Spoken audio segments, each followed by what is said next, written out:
ഇത് പൊന്നാനിയുടെ മണ്ണാണ്. എന്നിട്ട് പിണറായി വിജയൻ പുലമ്പുകയാണ്. പൊന്നാനിയുടെ മണ്ണിൽ ലീഗ് വേണ്ട, മലപ്പുറത്തിന്റെ മണ്ണിലും ലീഗ് വേണ്ട, കോഴിക്കോടിന്റെ മണ്ണിലും ലീഗ് വേണ്ട. ലീഗില്ലാത്ത പാർലമെന്റ് വേണം. അതിന് പിണറായി വിജയ നീ പിടിച്ച കൊടിയില്ല, അച്യുതാനന്ദൻ പിടിച്ച കൊടിയില്ല, ഇത് കൊടിയേറി പിടിച്ച കൊടിയല്ല. ആര് പിടിച്ച കൊടിയാണെന്നറിയുമോ?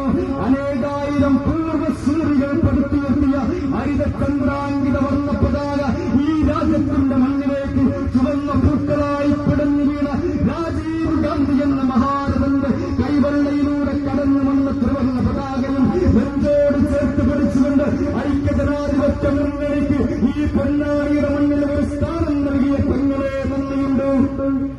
കോഴിയിൽ വോട്ട് ചെയ്ത പെങ്ങളെ നന്ദിയുണ്ട്.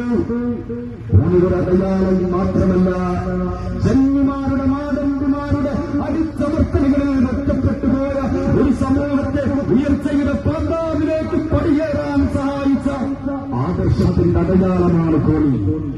ആ കോഴി അടയാളത്തിൽ വോട്ടുകൾ രേഖപ്പെടുത്തി പിണറായി വിജയന്റെ അഹങ്കാര രാഷ്ട്രീയത്തിൽ നറുതി വരുത്തിയ പെങ്ങളെ നന്ദിയുണ്ട്. അല്പസമയം കൂടി പിന്നിടുമ്പോൾ ഇതുവഴി കടന്നുവരും യൂഡിഎഫിന്റെ ശക്തി.